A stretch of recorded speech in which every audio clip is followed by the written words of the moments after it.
कहते हैं शरीर थक जाता है, पर जब बात अपनों के प्रति फर्ज और श्रद्धा की हो तो मन की शक्ति हर थकान को हरा देती है। नमस्कार सभी को, कैसे हैं आप सब? उम्मीद है सब लोग ठीक होंगे। आस्था में कितनी शक्ति है, उसी से जुड़ा मेरा आज का ये छोटा सा वीडियो है। तो चलिए, दिन भर वृंदावन में दर्शन किया हम लोगों ने गोपियों की रास लीलाएं के बारे में, और उसके बाद इस कड़कती ठंड में, शायद इस समय जो है, मैं जब वीडियो बना रही थी 6-7 डिग्री हो रहा था। तो यहाँ पे जो है ना, हमें बस मिला, काफ़ी अच्छा सफ़र रहा। लेकिन सुबह जो है ना, हम लोग 7:15 बजे के करीब हम लोग जैसे ही हरिद्वार पहुँचे, कितना ठंड और कोहरा था। लेकिन मन में एक ही बात हमारे थी कि जैसे भी हो, हमारा जो आस्था है, हम जिस कार्य के लिए आए हैं वो सफल हो। और गंगा जी का दर्शन करते ही मन भर आया। ऐसा लगा जैसे सारा थकान और भूख प्यास तो थे ही हम लोग, और जब तक ये नियम वगैरह नहीं होगा तब तक कुछ मुंह में अनाज भी नहीं जाएगा। और सबसे बड़ी बात, हमारा जेठ जी जो है ना, ये देखिए भाइयों को पकड़ के जो है ना, कितनी उनके शक्ति के वजह से जो है ना, ये पूरा हमारा यात्रा जो है सफल हुआ। हर समय वो अपने भाइयों के पूरे टीम को जो है ना जोड़ के रखे और मनोबल कम होने नहीं दिया।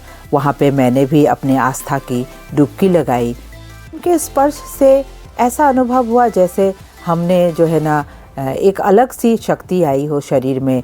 भले ही नींद पूरी नहीं हो, यात्रा का जो थकान है सब मिट गया। एक अलग अनुभव जिसको मैं बयान नहीं कर सकती। और हाँ, माता को कैसे बिना लेकर हम वापस आते, और आते समय दीदी और मैंने जो है ना, एक रिक्शों का बड़ा आनंद लिया, क्योंकि आसपास जो रिक्शा जा रही है उसके गली में बहुत सुंदर सुंदर चीज़ें हमें मतलब शोकेस करते हुए, बहुत सारी चीज़ें ऐसे थी जिसको देखते हुए सफ़र हमारा कटा। ज़्यादा दूर नहीं था, 1-1.5 किलोमीटर का ही था। और पीछे लोकेशन देख सकते हैं, ट्रेन जाती है और हनुमान जी है। आप अगर वहाँ से है तो कमेंट में ज़रूर बताइएगा। और साथ में अभी भूख प्यास से तो थे ही, लेकिन इस ठंड में ये चाय ने हमें बड़ा आनंद दिया। अब हरिद्वार तक आई है तो ऋषिकेश का दर्शन भी तो करना है। उसकी जो सुंदरता है प्राकृतिक, और उसकी जो शांति है माता गंगा की, वो देखना बहुत ज़रूरी है। भले ही हमने कुछ नहीं खाया हो, सही में अभी तक हम लोगों ने कुछ नहीं खाया, क्योंकि बस का समय के हिसाब से हमें घूमकर आना है। तो चलिए दिखाती हूँ। फिर भी बिना तो कैसे खाकर जाएंगे। यहाँ मैंने ट्रेडिशनल ड्रेस लगाया है, आप नीचे अंगलूरी, ऊपर में इनाफी लगाया, मोइरंगफी। तो खैर, यहाँ बाज़ार में मैं टहल रही हूँ, और मेरे जेठ जी जो है ना, वो बोले कि कुछ खा लूँगा, थोड़ा बहुत तो कुछ खाना ही है। तो यहाँ आलू की टिक्की बन रही थी। तो और मुझे तो अब पता है शॉपिंग का शौक़, मैं क्या ली हूँ वो बाद में बताऊँगी। और पहुँच गए हम लोग लक्ष्मण झूला, दिखाती हूँ आपको कितना सुंदर। और यहाँ पे भागे भागे जो है ना, समय कम है, बस का समय होने वाला, तो इसीलिए भागे भागे हम लोग जा रहे थे। जहाँ मौका मिला बस वहीं पे मैं कैमरा ऑन करके आप लोगों को भी दिखा रही हूँ। हाँ, शादी से पहले 17 साल हो चुके हैं। मैं जब मेरे मम्मी पापा थे तो उनके साथ एक बार आई थी। परंतु इसकी जो सुंदरता है, मतलब माता गंगा की और ये ऋषिकेश की प्राकृतिक जो सुंदरता है, उसमें कोई कमी नहीं। जितनी बार इसको देखे उतना ही इसका मोहक जो है ना आपको खींचता है। तो चलिए, भागे भागे जो है ना, मैं इन लोगों को भी बोली कि थोड़ी देर कैप्चर कर लूँ आप लोगों को भी कैमरे में।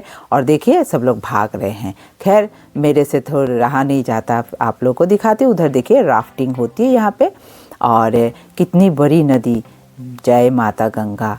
और यहाँ पे थोड़ी देर फिर हम लोग रुके और इसकी सुंदरता को देखने लगे। तो खैर, फिर कब आएंगे इसकी तो भगवान ही जाने।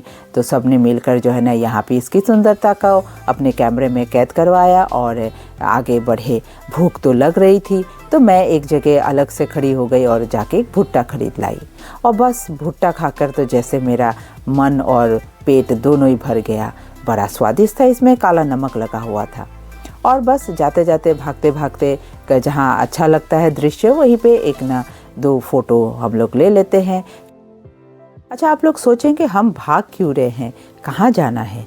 आपको पता है, हम लोग तीर्थ भ्रमण में निकले हैं, और सबका ही कोई ना कोई काम यहाँ पीछे छोड़ कर गए हैं। किसी का सरकारी, किसी का कार्यालय का, तो इस तरह से सबका काम पड़ा है, तो कम समय में ज़्यादा जगह हम लोग एक्सप्लोर कर सके, मतलब दर्शन कर सके। तो अयोध्या जाना है हमें और रात को रुकना नहीं है, रात को ही हम लोग सफ़र करके अयोध्या सुबह पहुँचेंगे।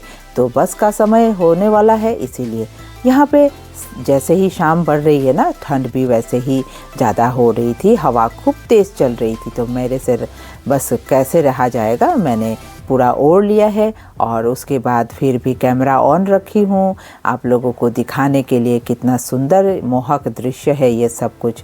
और भाई भूख तो लगी, तो और क्या खाएंगे, बस यहाँ पे मैंने ये जो फ्रूट सलाद है इसको एंजॉय किया।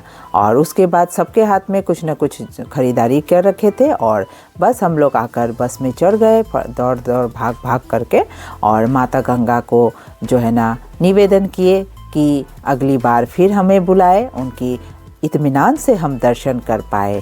और हम लोग गाड़ी में सवार हो गए। हाँ, बीच में 24 घंटा हो चुकी थी, भूख से हालत ख़राब था, तो हमने चावल ऑर्डर किया और सफ़र में ये चावल भी हमें जैसे अमृत लगा। आप लोगों को मैंने ये वीडियो शेयर किया था, बहुतों ने इसको जो है ना बड़ा पसंद किया था भी ये खाने का बड़ा स्वादिष्ट, बिना प्याज लहसुन का। तो इस तरह से हमने चावल खाकर भूख मिटाई और आगे का सफ़र को भी आप लोगों से ज़रूर शेयर करूंगी। उससे आपको ये अंदाज़ा होगा कि बिना किसी होटल में सोए आप अगर स्ट्रेंथ है आपके अंदर में, तो आप रात को सफ़र करके दूसरे डेस्टिनेशन पहुंच सकते हैं। तो चलिए, आस्था की हमारी इस यात्रा को अगर आपको प्रेरणादायक लगी तो जय गंगे ज़रूर लिखिएगा और फिर मिलेंगे आप लोगों से। तब तक के लिए नमस्कार।